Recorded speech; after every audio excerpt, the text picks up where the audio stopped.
Hello everybody, my name is Ratnos, and in today's video, we're going to take a look at the Rider of the Apocalypse Hero Talent Tree, one of the 12 that has just been leaked or, announced, shown, previewed today.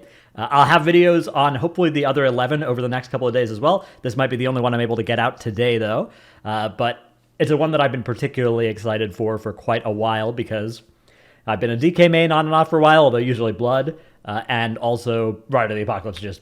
It's a cool name. It's a cool concept, right? There's a lot of flavor, obviously, here that I think is really cool. So let's start off by reading this developer's note here. You may also hear a brief lisp. My tooth is still not fixed. It's like 2 more weeks until they can put in the permanent one. So I've got a temporary tooth thing in there that, like the roof of my mouth, it like goes on top there. So my T's and S's are they're a challenge, right? They're a struggle, so I'm doing the best I can here. Developer's note.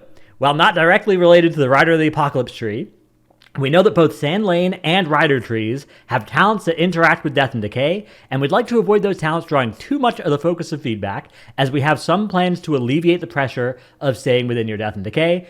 We have nothing to reveal at this moment. We can say we have plans to change how Cleaving Strikes functions in War Within. I think this is really important, because Sand Lane is hugely about Death and Decay, and I think one option for hero talent trees was to make, like, if you're a spec, you have one option that revolves around Death and Decay and one that bypasses that, right? And that lets you just play without it, which a lot of people want.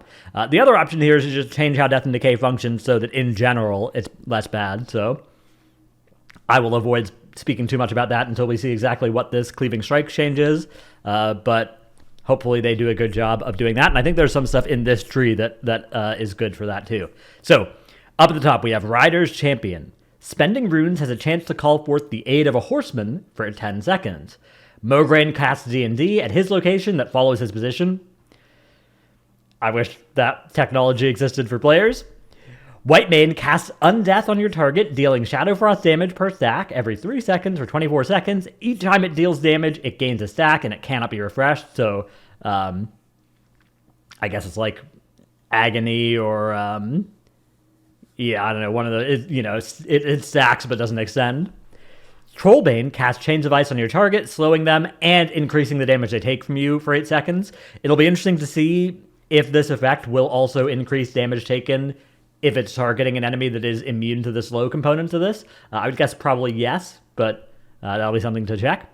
And then Nazgrim. While Nazgrim is active, you gain Apocalyptic Conquest, increasing your strength by 5%. Obviously, powerful. The percentage proc rate on this is going to be important. If you're getting one horseman every minute versus getting, say, each horseman every minute, that's going to be a huge difference in power level here. All right, now over on the top left here. This is the big node that I think everybody that I know that I've talked to about Rider of the Apocalypse either already hoped it would work this way, or once I said I hoped it worked this way, they were like, oh yeah, I hope it works this way. So on a pale horse, while outdoors, you are able to mount your Acarus Death Charger in combat. Awesome. The while outdoors thing does limit the functionality of this somewhat, although presumably there will be even some dungeons where you're able to do this, maybe even some raid encounters, which is super sweet. I mean, just Rider of the Apocalypse, right? Like, going back to the Four Horsemen encounter in Nax the first time, those enemies were always on their horse, right, the whole time. So being able to do that, I think, is going to make this, on its own, one of the most, like, flavorful trees. While outdoors is definitely, limits it a little bit. And I suspect that all of the end bosses for the remainder of... Well, actually, maybe they'll give us 1 or 2 where you can be mounted. If you're a Frostrun Holy DK, maybe they will. But I wouldn't be surprised if end bosses especially tend to be indoors from now on as a result. Death Charge is the other one. This replaces Death Advance. So especially if you're going to be in an indoors encounter, this is what you take instead. Call upon your Death Charger, break free of movement impairment effects. So unlike Death's Advance, this will break movement impairment effects on click, which is something Death's Advance does not do. And then for 10 seconds, while upon your Death Charger, your movement speed is increased by 100%. You cannot be slowed, and you are immune to force movement and knockback. So basically, Giga Death's Advance. Very cool. You'll be on your horse 10-second long as well. So even in an indoor fight, it'll be this will be something you'll see Rider of the Apocalypse ZKs doing, is getting on their mount, which is cool. Over here in the middle lane, we have Mograine's Might, which says your strength is increased, or your damage is increased by 5%, and you gain the benefits of your Death and Decay while inside Mogreine's Death and Decay. So, you know, whenever Mogreine's out, damage amp, cool. And also gain the benefits of your own Death and Decay, which, you know, previously that would be like Cleaving Strikes, but also Blood Decay would get like a DR, damage amp inside their D&D, those sorts of things. So we'll see how that works out. I guess Blood is not one of the specs that can play this, but yeah. Over here we have another choice node. Horseman's Aid says, while at your aid, the Horseman will occasionally cast AMS on you and themselves at 80% effectiveness. Okay. That's a lot of passive free magic DR, but of course the fact that it's occasional means that this is not going to be something that you can rely upon on any given, you know, for any given mechanic. It's just passive extra HPS on yourself. Or Pact of the Apocalypse, when you take damage, 5% of the damage is redirected to each active horseman. This is huge. I mean, this is, first of all, if this ever accidentally kills your horseman, that's going to kind of suck. But, you know, they only get summoned for 10 seconds, and I assume they'll have enough health that won't really happen. But yeah, I mean, then this is effectively, you know, 5% DR if one of these things is procced. That's huge. That is a massive amount of survivability. So, and not to mention, of course, you can get all the horsemen with the Capstone, which we haven't gotten to yet. So I suspect that this is going to be the big powerhouse here. Over here, we have Whitemane's Famine. When your diseases deal damage to an enemy affected by undeath, it gains another stack. And when undeath deals damage, it infects another nearby enemy. So this is a huge AoE effect now as well, where your undeath is going to spread. All enemies, you know, when you're playing Frost or Unholy, all enemies are affected by either Frost Fever or, you know, Unholy Disease thing. I forget what that one's called. So this is going to be proccing a lot. It's going to be spreading. You're going to have undeath on all the enemies. It's going to be getting a lot of extra stacks on a lot of enemies. So yeah, I mean, proccing Whitemane at the start of a pull where you're not actually using your cooldown that automatically summons her is going to be a big damage amp at M+, if you can, whenever you high roll that. Nazgrim's Conquest says, if an enemy dies while Nazgrim is active, the strength of Apocalyptic Conquest is increased by 3%, and each rune you spend increases its value by 1%.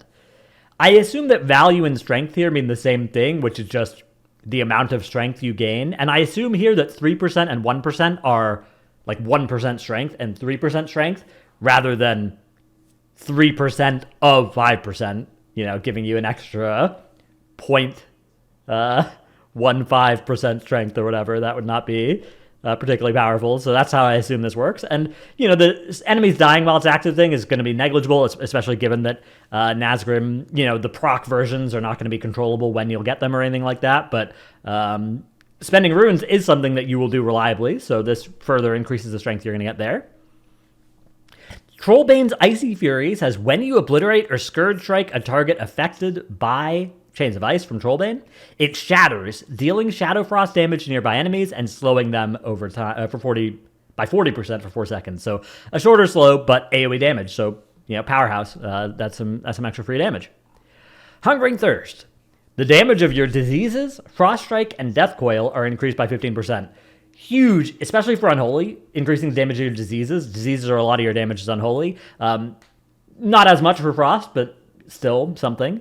And then Frost Strike and Death Coil, also not huge chunks of your damage, but 15% is a lot, so, you know, nice damage node here. We have another choice node here, Fury of the Horseman. Every 50 runic power you spend extends the duration of the Horseman's aid in combat by 1 second up to 5 seconds. So they put a very modest cap on this of 5 seconds to prevent you from, like, going too degenerate with a lot of haste and with lust and stuff and keeping your horseman for a long time. But still, 5 extra seconds on, you're probably not going to get you're probably not going to get 5 seconds extension on the 10-second proc ones, but again, wait till we get to that capstone, because the capstone of this tree really brings it all together.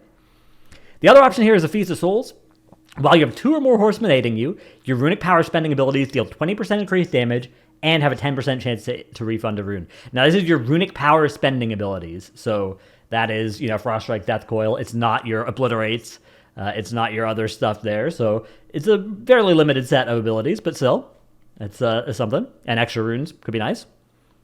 Mossworn Menace says the cooldown of your Horn of Winter and Unholy Blight is reduced by 15 seconds, and Death and Decay is reduced by 10 seconds. Nice. I mean, extra Death and Decays, especially the way it currently works, which again, they don't want too much feedback on Death and Decay because they're going to change it some more, I guess, but less cooldown on that would be very nice, especially for Unholy. That would make it a lot less annoying, so that would be good. we'll have to see how it ends up working in the future, but cool.